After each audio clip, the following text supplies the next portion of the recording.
इस सनातन धर्म को जब हम गाली देंगे तो हमारा वोट पक्का हो जाएगा। अब गाली देखिए कौन कौन देता है और बचा कौन कौन है। राहुल गांधी जी जो इस समय मोहब्बत की दुकान चला रहे हैं, खड़गे साहब जो उनके राष्ट्रीय अध्यक्ष जी वो कह रहे हैं कि अगर मोदी जी जीत गए तो सनातन जीत जाएगा, हिंदू धर्म जीत जाएगा। अब समाजवादी पार्टी की सोच देख लीजिए। वो समाजवादी पार्टी के एक मौर्य जी हैं, वो अखिलेश जी के नाते कह रहे हैं कि भैया हिंदू धर्म तो होता ही नहीं है।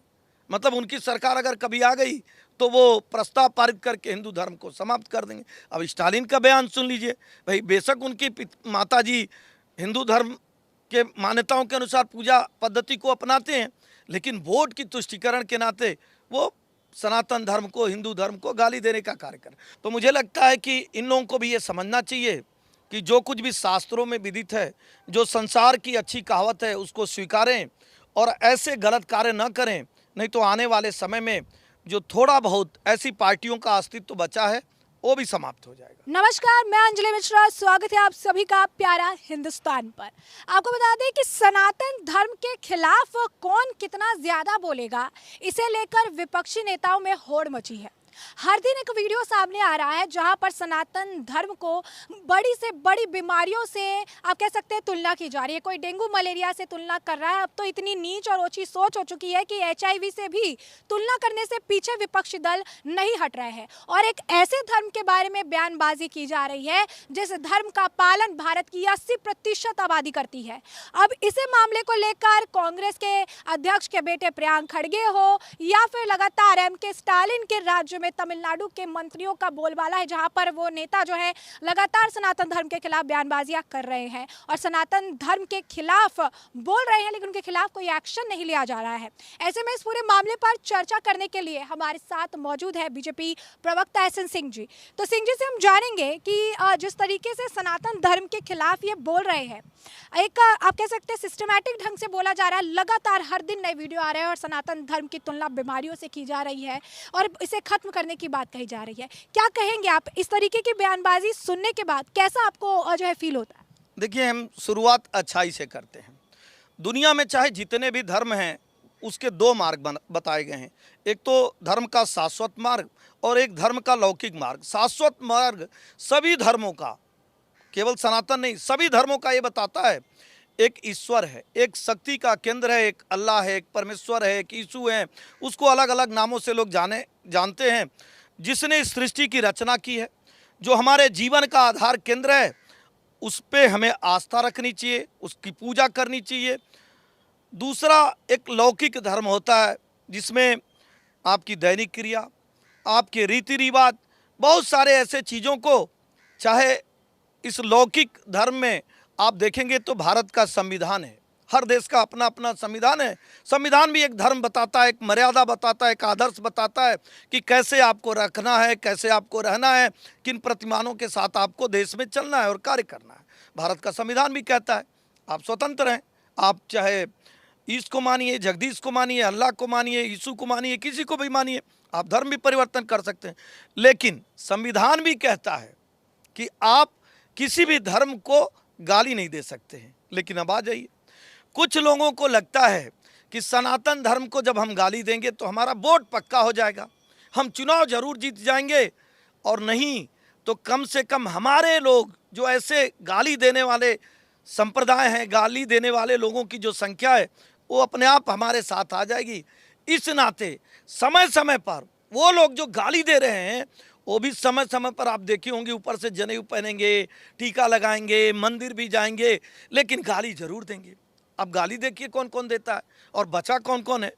राहुल गांधी जी जो इस समय मोहब्बत की दुकान चला रहे हैं, उनकी दुकान में केवल नफरत ही बिकता है। वो कहते हैं हिंदू लड़के तो मंदिर लड़की छेड़ने जाते हैं, वो कहते हैं हिंदू हिंदुत्व को समाप्त कर देना चाहिए। अब उससे भी आगे बढ़िए, खड़गे साहब जो उनके राष्ट्रीय अध्यक्ष जी वो कह रहे हैं कि अगर मोदी जी जीत गए तो सनातन जीत जाएगा, हिंदू धर्म जीत जाएगा। अब समाजवादी पार्टी की सोच देख लीजिए। वो समाजवादी पार्टी के एक मौर्य जी हैं, वो अखिलेश जी के नाते कह रहे हैं कि भैया हिंदू धर्म तो होता ही नहीं है। मतलब उनकी सरकार अगर कभी आ गई तो वो प्रस्ताव पारित करके हिंदू धर्म को समाप्त कर देंगे। अब स्टालिन का बयान सुन लीजिए। भाई बेशक उनकी माता जी हिंदू धर्म के मान्यताओं के अनुसार पूजा पद्धति को अपनाते हैं, लेकिन वोट की तुष्टीकरण के नाते वो सनातन धर्म को, हिंदू धर्म को गाली देने का कार्य कर। और ये आज से नहीं हो रहा है, ये पहले से हो रहा है कि एक धर्म के लिए कार्य करिए, एक धर्म को बताइए कि देश के संसाधनों पे सिर्फ एक धर्म का अधिकार है, एक धर्म की शिक्षा में छूट दे दीजिए, एक धर्म की धार्मिक यात्रा में छूट दे दीजिए। ऐसे तुष्टीकरण के कार्य बहुत सारे होते रहते हैं। मैं आपसे एक चीज़ कहना चाहूँगा कि कोई भी धर्म ये नहीं सिखाता, कोई मजहब ये नहीं सिखाता कि आप किसी भी धर्म को गाली दीजिए। फिर भी ये लोग क्यों करते हैं? क्योंकि इनको लगता है कि मेरा वाला चाहे जैसे भी है वो खुश रहेगा गाली देने से। तो भैया मैं तो यही कहूँगा कि आप में और औरंगजेब में अंतर क्या है? वो भी तो सनातन को ही समाप्त करने आया था। यही बात जब भारतीय जनता पार्टी के लोग कह दे रहे हैं तो कह रहे हैं कि भैया हमको आप बाबर, हुमायूं, अकबर से जोड़ रहे हैं, औरंगजेब से जोड़ रहे हैं। वो भी तो यही कार्य करता था कि जजिया कर उस पर लगेगा जो सनातन को मानेगा, जो हिंदू धर्म को मानेगा, जो हिंदू धर्म को नहीं मानेगा उसके लिए छूट और बाकी के साथ लूट। ये कहानी आप भी अपने शासन कालखंड में किए। लेकिन बहुत अच्छी बात आज ये है कि देश में एक पारदर्शी, ईमानदार, जवाबदेह सरकार, जनता की सरकार चल रही है जो संविधान से चल रही है। और संविधान ने ये लिखा हुआ है कि अगर कोई व्यक्ति किसी दूसरे धर्म को आहत करता है तो निश्चित तौर पे विधि सम्मत उसके खिलाफ कार्रवाई होनी चाहिए। तो आप देखे होंगे ऐसे आताताइयों के खिलाफ जिसके ऊपर FIR भी दर्ज हो रहा है। और स्वयं गीता में भगवान कृष्ण गीता के 16वें अध्याय में कहे हैं, 16वें अध्याय के 15वें श्लोक में भगवान कृष्ण कहते हैं कि बहुत सारे लोग वो धर्म के मार्ग को छोड़ देते हैं, काम क्रोध के मार्ग को अपना लेते हैं और उनके अंदर ऐसी आसुरी प्रवृत्ति आ जाती है कि वो किसी भी धर्म को गाली देने लगते हैं। फिर वो अधर्म ही उनके विनाश का कारण होता है। मुझे लगता है कि सनातन को बार बार गाली देने के कारण कांग्रेस समाप्त हो गई, सनातन को बार बार गाली देने के नाते समाजवादी पार्टी समाप्त हो गई। आगे भी आप देखेंगे अभी 2024 का जो चुनाव होने जा रहा है, जितने सनातन को मानने वाले लोग हैं, जितने सभी धर्मों के मानने वाले अच्छे लोग हैं, निश्चित तौर पे वोट की चोट से इस बात का जवाब देंगे कि अगर किसी भी धर्म को अमर्यादित तरीके से आहत करेंगे, गाली देंगे तो समाज आपको बहिष्कृत करेगा।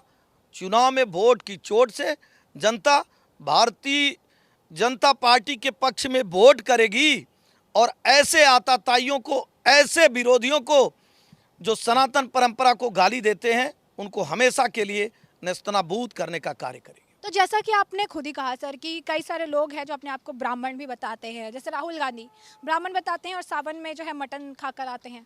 फिर राहुल गांधी कहिए या कांग्रेस के नेता कहिए या फिर विपक्षी ये पूरा जो गठबंधन है, इनके बड़े नेता जो है कोई भी ये कहने को तैयार नहीं है कि जो सनातन धर्म के खिलाफ ये बयान दे रहे हैं ये गलत है। या तो वो बयान से किनारा कर रहे हैं, या बयान पर चुप्पी साध रहे हैं, या ये कह रहे हैं कि हर पार्टी का अपना एक मत हो सकता है, हर पार्टी की अपनी आप कह सकते हैं राजनीतिक सोच हो सकती है। तो जब ये सोच अलग होने की बात करते हैं तो फिर एक साथ विपक्षी गठबंधन में एक साथ आने का इनका क्या तात्पर्य है? या फिर इसका आप कह सकते हैं कि जो आप कहिए कि जो मूल कारण है इनका, ये खुद ही कहते हैं कि सोच नहीं मिलती, सबकी सोच अलग हो सकती है और फिर एक साथ गठबंधन में भी है, तो इनकी चुप्पी को सनातन धर्म के खिलाफ बोलने वालों के लिए हामी मान ली जाए। देखिए, बड़े सच्चाई से एक बात आपके चैनल पे कहना चाहता हूँ। एक पद्धति बन गई है कि मेरा वाला कुछ भी करे वो सही और दूसरा वाला सही भी करे तो गलत। मैं और भी परिप्रेक्ष्यों में अगर आप जाके देखेंगी, अगर कहीं 36 टुकड़े हो जाते हैं, कहीं तेजाब किसी बहन के ऊपर फेंक दिया जाता है, कहीं दिल्ली से लेकर छत्तीसगढ़ मध्य राजस्थान होते हुए झारखंड में अगर किसी की हत्या हो जाती है, तो पूरे देश में जितने विरोधी विचारधारा के लोग हैं जो सनातन को नहीं मानते हैं, चाहे कांग्रेस पार्टी हो, समाजवादी पार्टी हो, तृणमूल कांग्रेस हो, आप देखे होंगे कभी भी आवाज़ नहीं उठाएंगे, उन बहन बेटियों के लिए नहीं बोलेंगे, चाहे वो राजस्थान में दलित के ऊपर अत्याचार हो। एक सेलेक्टिव अप्रोच अपनाया जा रहा है, पूरे देश में एक सेलेक्टिव अप्रोच अपनाया जा रहा है कि हमारा कुछ भी कर दे वो सही है। मुझे लगता है ऐसा नहीं करना चाहिए। रही बात सनातन को, तो सनातन को समाप्त करने की जिसने भी सोचा, सनातन सभ्यता ही ऐसा है जो वसुधैव कुटुंबकम, जो सर्वे भवन्तु सुखिनो, जो भारत ही नहीं पूरी दुनिया को आदर्श मानते हुए दुनिया को आत्मसात करने की बात करता है, सबको साथ लेकर चलने की बात करता है, उसको समाप्त करने वाले उनकी विचारधारा भी समाप्त हो जाती है और वो भी समाप्त हो जाते हैं। ताज़ा उदाहरण आप देखे होंगे मुगलों का, अंग्रेज़ों का। वो लोग भी फूट डालो और राजनीति करो, सनातन को समाप्त करो, उस धर्म की शिक्षा पे भी रोक लगा दिए थे। तो मुझे लगता है कि इन लोगों को भी ये समझना चाहिए कि जो कुछ भी शास्त्रों में विदित है, जो संसार की अच्छी कहावत है, उसको स्वीकारें और ऐसे गलत कार्य न करें। नहीं तो आने वाले समय में जो थोड़ा बहुत ऐसी पार्टियों का अस्तित्व बचा है वो भी समाप्त हो जाएगा, क्योंकि भारत में बहुतायत अधिकांश लोग वो सनातन को मानने वाले हैं। सभी धर्मों को मानने वाले लोग ये स्वीकारेंगे कि जो धर्म के रक्षा की बात करेगा, जो धर्म के जय जयकारा करेगा, हम उसके साथ होंगे। अधर्मी और अधर्म के साथ देश की जनता नहीं खड़ी होने वाली है। सभी लोग भारतीय जनता पार्टी के साथ खड़े होने वाले। तो जैसा कि आपने सुना, एसएन सिंह जी ने बहुत ही सुंदर तरीके से बताया कि आखिर सनातन धर्म क्या है, और उन्होंने ये भी कहा कि इतिहास गवाह रहा है कि जिन लोगों ने भी सनातन धर्म मिटाने की, खत्म करने की बात कही है, उनकी विचारधारा भी मिट गई है और उनका अस्तित्व भी नहीं रहा है। तो ऐसे में आपने चर्चा पूरी सुनी है। अब इस पर आपकी भी जो राय हो हमें कॉमेंट सेक्शन में कॉमेंट करके ज़रूर से ज़रूर साझा करिएगा। धन्यवाद।